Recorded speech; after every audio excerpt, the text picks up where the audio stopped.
All right, welcome back to Problem Solver Politics. I am your host, Cardin Ellis, with Cody the Oracle. Hey, everybody.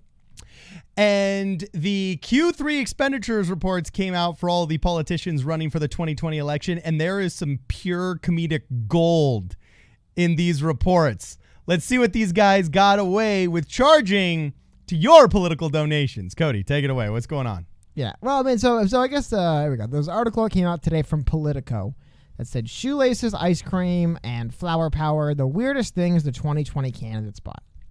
And I thought it'd be fun to go through, and this is, I believe, specifically referring to Q3 fundraising. So that'd be the period of time between July and beginning of July and the end of September. So first one I thought was the first. Some of the stuff you'll notice. Oh, let me move that, guys. Some of the stuff you'll notice is not too nefarious or illicit to spend, but kind of humorous. There we go. So first one, $3,800 for Biden's favorite dessert. Former Vice President Joe Biden, who famously loves ice cream, spent over $3,800 at Jenny's Splendid Ice Cream in Columbus, Ohio, for donor gifts and also personally visited, which isn't too. This one doesn't jump out too funny to me. The biggest thing that I think is funny, though, is my name is Joe Biden and I love ice cream. A declaration from the former vice president. Awesome. Okay. Well, get this, though. The ice cream chain and its founder were among his first followers on Instagram. All right. Kind of weird. Kind of weird. I don't know why they would be. This one's really fun. This one stood out to me the most. Yang wardrobe malfunction. The Andrew Yang campaign spent $3,100 at Suit Supply and Nordstrom on attire for campaign events. Okay. An apparent violation of FEC rules forbidding the purchase of clothes for political functions. The Yang campaign told Politico the wrong card was used for those purchases, and the campaign will be reimbursed by the candidate. Yikes! Hey, good thing there's no FEC really, or there's no FEC quorum that could be called to. Good thing they're stonewalling whoever Trump's appointment is to fill that spot, because nobody, there's no referee on the court right now. Do you think they know that? And that's why it's the second time they've been. I mean, I think every candidate's committed FEC violations. But also, isn't that a basic not purchasing clothing? They listed it though. Like, and I don't believe that it was a card mistake. I don't think it was just a mistake of cards. It was actually listed on the spreadsheet. It's attire for a campaign. Oh wait, we're not allowed to do that. Oh, you're right. We used the wrong card. Oh, you can't use prostitutes either. Oh shoot. Oh, I didn't realize that. And no blow. Oh, well, no, okay, yeah, that was the wrong card, too. I would say, though, right, when you talk about letter of the law and spirit of the law, Andrew Yang saying, my bad, let me just reimburse my campaign the money, I think is the spirit of the law. Like, and the idea is that he's not filling his closet with a brand new wardrobe on our money. He basically just, probably didn't know that was the violation, or maybe that's the wrong way of phrasing it, but you know what I mean? It's the kind of thing where you do it and someone's like, that's a violation, and you go, oh crap. And by the way, my bad. Let me I'm glad that these things get sorted out just as they're caught, instead of cancel culture kicking in, or I'm a huge fan of outsiders being encouraged that they can participate in the political process without getting dinged for some kind of small infraction. And the hilarious part, though, is actually, just continue. We'll talk about the hilarious part later. I would say it goes both ways, because career politicians don't want to go to jail for this stuff either. So they're like, yeah, man, don't worry. If you do it, it's not a big thing. This one I love. Eric Swalwell's strategic shoelace reserve. The day Rep. Eric Swalwell dropped out of the presidential race, his campaign transferred some of its assets to his House campaign committee as he prepares to run for re-election. That includes over $7,000 worth of shoelaces branded with the hashtag Swalwelling, a reference to the congressman's habit of snapping pictures of his shoes when he boards airplanes heading back to his district from D.C. This is one of those things where we were talking about, we'll talk more about it in a day or so, the forced Kamala meme, but you really go out there and spend $7,000 on shoelaces because of these viral social media posts that get 355 likes. Like, what was he thinking? I don't know. When you're buying enough shoelaces at a time to spend $7,000. Well, he's going to be merching them later, though. He's selling them as merch, right? You're buying them for what, 4 cents a piece? He has 20,000 shoelaces. You know what I mean? Like, how much are you really paying for custom printed shoelaces in bulk? You know. So that one's hilarious. By the way, Eric Swalwell has been out of the election, I think, since before early July. I don't even know if he was in the election. I think actually he hung around that first debate in June, so it would be early July. Short man syndrome grifter. That's all I can say. Weird stuff. This one, I love this. New York Mayor Bill de Blasio's short-lived campaign spent about $1,000 on one of Gotham's famed yellow taxi companies, the New York City Taxi, before de Blasio dropped out. The mayor recently rejected a city-funded bailout for taxi drivers struggling to pay off loans after the industry collapsed in the city, but he backed a federal bailout instead. A little bit of political editorializing there, but still Okay. pretty funny. Elsewhere in local transportation, Governor's Jay Inslee campaign paid $181 to Washington State ferries for ferry travel. Okay, interesting. I guess, Okay. you know, if Jay Inslee's doing it, I guess ferries are the greenest form of travel. Well, Are ferries good for the environment? I don't know. in the Northeast, there's lots of places where you have to take a ferry because they can't build a bridge. Like, for example, how do you get from Staten Island to Manhattan? Washington State, though. You can't. He was in Washington State. Oh, well, then that's going to be all in the Washington Sound up there. No, but I mean, like, is that good for the environment? Are ferries good for the environment? I don't know. I actually have no idea what the green impact of a ferry is. Actually, I know the most expensive in terms of petroleum is air travel. The second least expensive is rail, and the third least expensive is actually boat. But is a boat Boats are the moving most- cars really? Whatever. I'm not going to get too far. No, into it. it's not efficiently. But for example, pound for pound, if you're to try and bring just a pound of goods from China for sale in California, for example, the most petroleum efficient way of doing it is a boat. The second most petroleum efficient would be rail, if there was rail that actually crossed the ocean like that. And then the third, obviously, the least efficient is flying it because that consumes so much more kerosene. Why don't we than jet have fuel. underwater trains, by the way? Actually, Elon Musk was working on a super interesting, The Hyperloop? the magnetic railing that's very, very small, actually for things this big, like packages and stuff I like get it, that. yeah. And you could make a tube this big that could be put down under the ocean and through the ground and everywhere a lot easier than you could, like for a semi truck or a bus this big. Well, how about just the But- size of a human being? Oh, just sedate them. They wake up on the other side in 2 hours. Yeah. Hey, Jay Inslee. Or they're watching a movie just as they go through the little tube, like, Hey, Jay Inslee, could be good for the environment. Reach out to us. We'll make human tubes. it's like a luge. So the next, the Field of Dreams. Several campaigns made time for sports on the trail. Very good. Beto O'Rourke spent a bit over $300 on tickets to the Iowa Cubs, AAA affiliate of the Chicago Cubs. Rock on. His campaign yet in second quarter. I'll show you guys some second quarter stuff. You're too. allowed to do that. So you can't buy suits, which you need for a debate, but you can buy sports tickets? Well, he appeared at a naturalization ceremony that took place in the field. Ah, He invited. okay. So it was a campaign event. Okay, rock Gillibrand, I love this one, cracks me up. She would, man. Kristen Gillibrand, meanwhile, who often posted her workout routine on social media during runs, spent $900 for event space at Fort Cycle in New Hampshire and Momentum Cycling in Los Altos. Of course, she would go to these high-priced cycling. What do they call them? Spin classes. Yeah, no, but they're not like for martial arts. There's like dojos. These aren't gyms. They're like. They're little spin centers. Yeah, they have a word for it, like some boutique word for what they are. I don't know, Okay. but that's funny. So then Senator Cory Booker's campaign dropped She's like the mean soccer moms $250. that are always spinning. Okay, Well, that's get this. Cory Booker spent $250 on tickets to the Upstate HBCU Classic, a South Carolina college football game between historically black colleges and universities.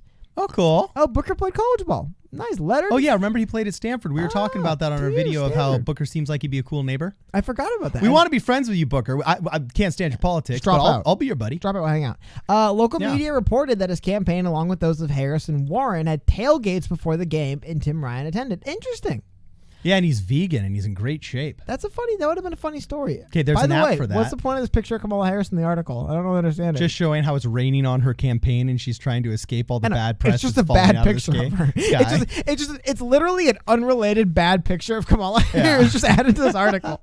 This is okay. This was one I thought was what stood out to me is kind of interesting because obviously this had to be, and I just want to see what the numbers were.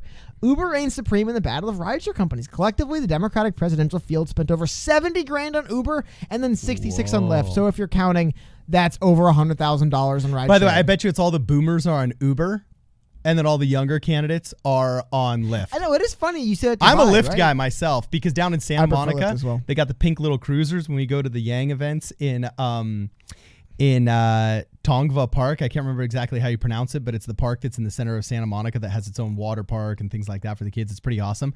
But you can never park in Santa Monica because everything's bike lanes and pedestrian lanes and so on and so forth.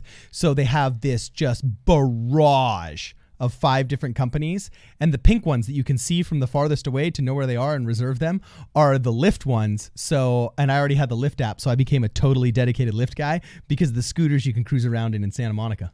That's pretty cool. I prefer Lyft because they don't run these ads all the time on my phone about how their drivers won't assault me, or if their drivers do assault me. Uber. Have you seen these? Uber runs ads that are literally like, "Oh, don't worry, in Uber, you're safe because if you get assaulted by our employees. I'm like, oh, thank you, Uber, for assuring me I'm safe from your employees. But Lyft doesn't have to assure me. What happened, Uber? Yeah, Lyft doesn't have to assure me that I am safe from their employees. Or if I am not safe from their employees, I could reach out through the app to get assistance because they're employees. If you're murdered, there's an app to cover that. Yeah. If our employees assault you, don't worry, we got you covered. Just go to the app and put it. Anyway, moving on. A few more at the bottom here. Classic left-wing flower power. One surprisingly relatively small line item that popped up across different campaigns is flowers. Politico found more than 7,000 in combined purchases from florists by Biden, Buttigieg, Gabbard, Gillibrand, Steyer, Warren, and Williamson. The candidate with the sweetest smelling campaign, Buttigieg, who spent close to $3,100 on flowers. I know the jokes write themselves, right? Oh, man, I was about going to say, yeah. Did they really say that the highest paid candidate was the... Not the highest the highest flower purchasing candidate is the only one on stage. Yeah, exactly. Anyway, moving on. Jokes write themselves. They don't have to say. Moving on. So Sanders' campaign paid DJ Prince Ice from Columbia, South Carolina, $350 for entertainment after the well-known local DJ performed at the basketball tournament mentioned above. I thought the basketball tournament was great. Said Travarius Brown, who co-hosted the event. Sanders got a trophy for the winning team. He was really invested. Okay, so just... I think it was Zach, what's his name? The Montalero? I'll show him who wrote this article. I guess he likes Bernie Sanders. Anyway. Okay. Fenderbender. Who was it? John Hickenlooper. What's worse than running for president? Getting hammered, renting a car, and then getting in an accident. You know what I mean? Oh, that's brutal. So you're getting hammered in the polls. You're banged $500 for car rental repair. Gabbard bought a RV, I believe. Oh, that's smart. So you're allowed to purchase the RV. Here's my question. What do you have? Because, there's a vehicle. I don't know if it's an RV vehicle. Yeah, well, there's, the people that get the big, huge bus, and then they totally deck it out with their awesome campaign things. So you can see the bus that shows up. Like kind of RVs. Do you have to return the bus? Well, you don't have to. I'm sure. Do you own the bus? Like, if I were a candidate and I bought this massive RV, because some of these RVs could be $200,000, they literally count in the tax code as a second home. Oh, they can go to $1 million easy. Yeah, so decking it out could easily be another $50,000 to $100,000. So I could easily see dumping with legitimate political receipts $350,000 on one of these RVs. Do I just get to keep my RV if I lose the election? Well, I believe it. That'd be awesome. It belonged to like the campaign, right? Maybe I don't know. Maybe you could say a lot of the time. Well, you can't just purchase from the campaign because the campaign once the campaign's defunct. That is a good question. Because a lot of times too. Again, this just says she spent $100,000 on vehicle purchase, not what it was. But good question. We'll have to look into that. Next one. Okay. This was my favorite of the whole thing. Like I said, you were talking about bad times and sad moments. Okay. What does it mean when you spend $14,000 at the same Econo Lodge Inn and Suites in Des Moines, Iowa, and you're getting hammered in the polls? Like, I didn't know. I forgot Joe Sestak's running. Not only did I forget Joe Sestak is running for president, he's burned $14,000 in an Econo Lodge Inn and Suites in Des Moines, Iowa. Well, first off, what's it say about your campaign if you're in the Econo Lodge? That's what I mean. And not only, but then $14,000. $14K? What? Did you lose your house? Is that like the Econo Lodge for the quarter for your staff? Like, holy cow, man! I know. No offense to Des Moines, Iowa, and the Econo Lodge, but geez, man, $14,000 in a quarter. Well, because then listen to this. Does he have a small dog he's getting a room for? Listen to this. Some campaigns traveled in style. Biden's campaign dropped $924,000 on private charter jets and $44,000 on Biden's beloved Amtrak. Wow. Oh, okay. Biden's campaign told Politico that the payments also include carbon offset purchases for flights. Oh, wah, wah. How about you just don't fly private like other candidates are, and you don't have to include your carbon offset purchase? How about you just don't charter a plane? I don't know. Anyway, Buttigieg's campaign also spent big on charter flights. His campaign spent close to $447,000. Kamala Harris's campaign's done for almost. By the way, look at that subliminal messaging. $238,000. Well, no, it's not really too subliminal because it's the next thing. What? Is the next thing. Okay, keep going. So big spenders. What? They're trying to say that math is a big spender. They're trying to say Andrew Yang's a big spender. Politico doesn't like Andrew Yang. No, because they're talking about the fact that Andrew Yang spent $526,000 on merchandise. Yeah, but they could have put a picture of Steyer. He's the first one mentioned with the biggest loss of $47 million in the quarter. No, but if they were actual journalists under big spender. But that's not a loss. Okay, fine. Look. I think he turned that 500,000 into like 4 Keep million. going. Okay, just keep going. I'm just saying, if you wanted to say big spenders and attach a picture, and then you open that paragraph, we talking about how Steyer spent $47 million in the quarter to try and get on the debate stage. I wouldn't have a math hat there. I would have a Steyer hat because that's the most immediately relevant. But obviously, the author of this article prefers. I have no idea, Andrew Yang not but I have literally no idea where you're even drawing a negative connotation from. I have no idea what's so bad about math being related with spending money. Again, which is really funny. Another one of the numbers that jumped out big time. Thomas Steyer spent $47 million. Calling somebody big spender is calling them irresponsible. Not really, because in my boomer world. Okay, well, in your weird world where this is negative, I have no idea. Anyway, this was hilarious. If you look at the money Thomas Steyer spent in the quarter, Thomas Steyer spent about $261,000 per minute he was in the debate stage. Dude. I said during the debate, he looked like over he was just $250,000 per minute. Like I said, just happy to be there. Just happy to be there. This cost me $1 million every 5 minutes to be here.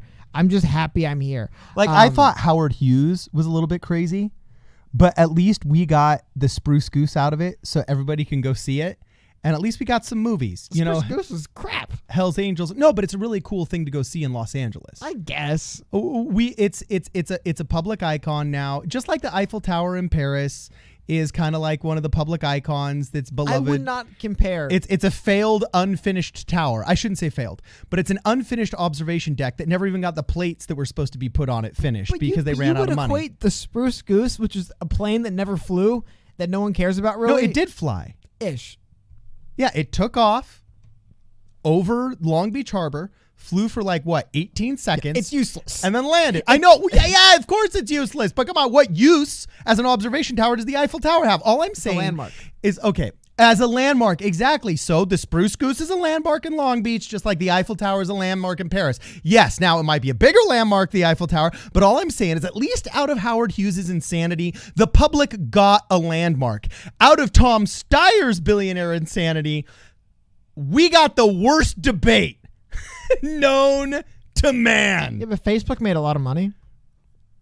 Facebook is grateful, not the public. Yeah. And getting to it again, Andrew Yang spent $526,000 on merchandise. They say presumably math hats, which is a lot of money on merchandise. I believe Bernie spent similar in quarter two. So that's where the picture and comes then from. one of the like I was trying to tell you, you have this weird thing in your head, I guess. I'm not. So it's not Buttigieg and O'Rourke, you could also view it as this: they chose to omit Steyer's is from the images entirely. Steyer didn't even deserve a photo. No, anyway, he did because he's the biggest. Buttigieg and O'Rourke have sparred recently through the media and on the debate stage, but they've shown solidarity. Buttigieg's campaign spent about $400 to send a care package to O'Rourke's campaign after the mass shooting in El Paso. So very nice effort by Buttigieg. So I just thought that was a funny article. I thought it'd be fun to go through. Might be why. Could that be why he had more flower purchases? Hey, maybe. That's where the money went. So shout out, Zach Montalero. He put this article together. It's very cool. I'll have the links so you guys can go through it, look at some other stuff. But I just thought it was funny to go through, talk with you guys about some of the funny stuff we saw that candidates have been spending their money on. Yeah. So, anyway, I loved this. The mirth and merriment of political expenditures is one of the last things that lobbyists haven't taken away, and transparency reigns. I love it. So anyway, let us know what you guys think about all these expenditures. Leave us a voicemail at 1-833-PSP-RADIO.